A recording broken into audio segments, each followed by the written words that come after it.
Welcome to the decade of the 1960s. Starting off, the election of 1960 caused JFK to come into office with Nixon as vice president. JFK planned on progressing into the future with the new frontier known as space. Also, the civil rights movement of the 1960s was the fight for Black Americans to gain equal rights under the law as whites, and some important figures that led this movement included Malcolm X and MLK. On February 1st, 1960, Woolworth's was the first ever reported sit-in, which aimed to desegregate areas such as counters at the store or at restaurants. And there were also Freedom Riders, which were introduced, where people will go into buses into the South to see if the buses were fully desegregated like they were supposed to be. Also, the U-2 spy plane incident happened, where the pilot Gary Powers was paraded before international news cameras and convicted of spying against Russia, and this was on May 1st. An American U-2 spy plane was shot down in Soviet airspace with the pilot Gary Powers flying, and it caused a great embarrassment to the US because we had tried to hide the fact that we were spying on Russia when we said we weren't. At this time, the Temptations were also introduced, releasing their very first single titled You Are My Dream Come True, which ended up peaking at number 22 on the R&B charts 2 years later. Moving on to 1961, Kennedy established the Peace Corps on March 1st. We also had the Bay of Pigs invasion on April 1961, which is a failed attack launched by the CIA during the Kennedy administration to push Cuban power Fidel Castro from power. The CIA launched what its leaders believed would be the definitive strike, which was a full-scale invasion of Cuba by 1,400 American-trained Cubans who had fled their homes when Castro took over. However, the invasion didn't end up going well, and the invaders were outnumbered, and they had to leave or surrender less than 24 hours after fighting.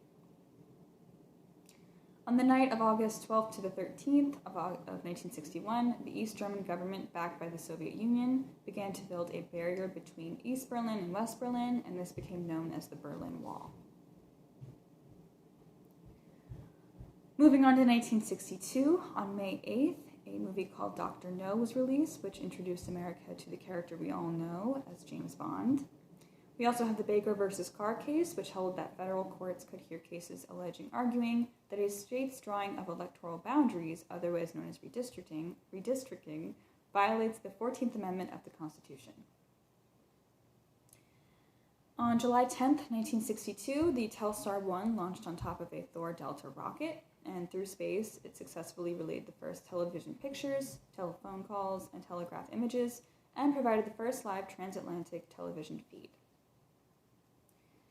On October 1962, leaders of the US and the Soviet Union engaged in a tense 13-day political and military standoff over the installation of nuclear-armed Soviet missiles in Cuba, just 90 miles from the US shores. Russia was eventually forced to remove these nuclear missiles from Cuba, which we narrowly avoided World War III, and this was known as the Cuban Missile Crisis. The first Beatles single named Love Me Do was released on October 5th, 1962. And in 1962, the colors brown and orange in fashion were popularized, breaking away from the brighter colors of the previous years of the 40s and the 50s. Moving on to 1963, the Equal Pay Act of 1963 helped to prohibit pay discrimination between men and women in the workplace, so they could be paid equal. In 1963, Martin Luther King Jr. was arrested and sent to jail because he and others were protesting the treatment of blacks in Birmingham, Alabama, and the court had ordered that King could not hold protests in Birmingham ever again. On August 28th, 1963, MLK gives the I Have a Dream speech, in which he spoke of his dream of a United States that is void of segregation as well as void of racism. We also had the Nuclear Test Ban Treaty signed on October 7th, 1963, which prohibited nuclear weapons testing or other nuclear explosions underwater, in the atmosphere, or in outer space. In 1963, Kennedy rode with his wife Jackie Kennedy in a presidential motorcade through Dealey Plaza in Dallas, Texas, and on November 22nd, his accused killer was Lee Harvey Oswald, which was a former U.S. Marine, and eventually Lyndon B. Johnson replaced Kennedy after he's killed. Also, at this time, as for fashion, the beret, which was a French hat, was popularized from French New Wave films becoming popular and shown in America. Moving on to 1964, we had the election of 1964, where we had Lyndon B. Johnson, who was a Democratic, versus Barry Goldwater, a Republican. Lyndon B. Johnson won the election, but Goldwater was against social welfare programs while Johnson was for it. We also had Johnson pass the Civil Rights Act of 1964, which outlawed racial segregation in public accommodations, which included hotels, restaurants, theaters, and stores, and also made employment discrimination illegal, and he signed the bill on July 2nd. Also, the 24th Amendment was ratified, which aided in removing the poll tax so that blacks could vote. And Johnson also created two things. First, he created the Great Society, which aimed to end poverty, reduce crime, abolish inequality, and improve the environment. And he also created the Office of Economic Opportunity, which allowed a $1 million budget to focus on anti-poverty organizations. At this time, we also had the Tonkin Gulf Resolution of 1964, which authorized the president to use military force without a congressional declaration of war. At this time, counterculture is also introduced, which originated from the children of the 60s who were tired of war. They were mostly college youth, younger in their 20s and teens, and we called them the hippies. And being mostly college youth, they rejected things such as materialism and traditional work. They had risky behavior, and they also created their own rural neighborhoods where they all lived together and experimented in different ways. As for fashion, in 1964, the miniskirt was invented but wasn't really popularized until 1966. Moving on to 1965, on March 7th, 1965, MLK led the nonviolent protesters to the Capitol in Montgomery, Alabama, after a 5-day, 54-mile march from Selma, Alabama.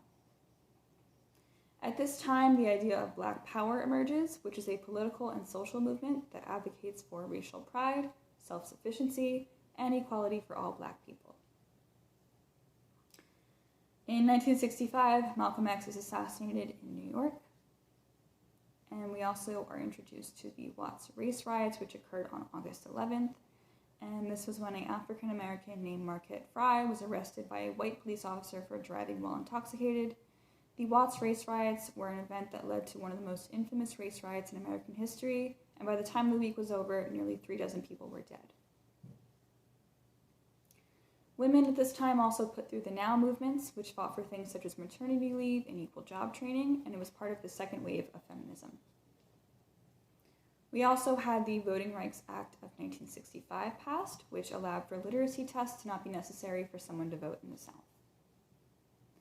And we also had Johnson create both Medicare and Medicaid, Medicare being for people over 65. And on April 2nd, 1965, Johnson puts through the Elementary and Second Education Act, which sent monies to school in poor areas that needed it. We're also introduced to a couple new genres of music. First, we have Motown music, which becomes very popular and mainstream. And this included artists like the Supremes, the Temptations, and the Jackson 5, etc. We're also introduced to folk music, which emerged, including artists such as Bob Dylan. And there are other subgenres of rock that emerged, such as garage rock, surf rock, blues rock, etc. And on April 1st, 1965, the movie titled The Sound of Music, which was a very popular musical, is released. Moving on to 1966, we have the Black Panther Party, which is founded on October 15th, and it is organized to protect African American communities from police harassment by assuming control of neighborhood police, schools, and other services. Also, for entertainment at this time, or music, popular artists of the time are introduced, such as Aretha Franklin, which focused on R&B, and soul music, which was something that we hadn't really seen in the past. As for Vietnam in 1966, the U.S. troop numbers in Vietnam rose to 400,000. In 1967, on April 1st, the Department of Transportation officially begins operation. Also, Texas Instruments invents the first electronic handheld calculator in 1967, and it was about 6 inches tall and a little more than an inch thick, and it could add, subtract, multiply, and divide. And at this time in Vietnam, the U.S. troops numbers stationed in Vietnam increased from 400,000 to 500,000. By 1968, we have the election of 1968, where Richard Nixon, a Republican, versus Hubert Humphrey, a Democrat, go up against each other, and Nixon wins. And on April 4th, 1968, MLK is assassinated. On March 1968, the government released the Kerner Report, which states that riots are caused by racial attitude and behavior of white Americans towards black Americans. And ending with 1969, on July 1st, the first man lands on the moon after the space race, and the Apollo 11 mission by the United States and Neil Armstrong and Edwin Aldrin, otherwise known as Buzz Aldrin. And the famous words became, "That's one small step for man, one giant leap for mankind," and this officially ends the space race between the Soviet Union and the US. That was the 60s. I hope you enjoyed.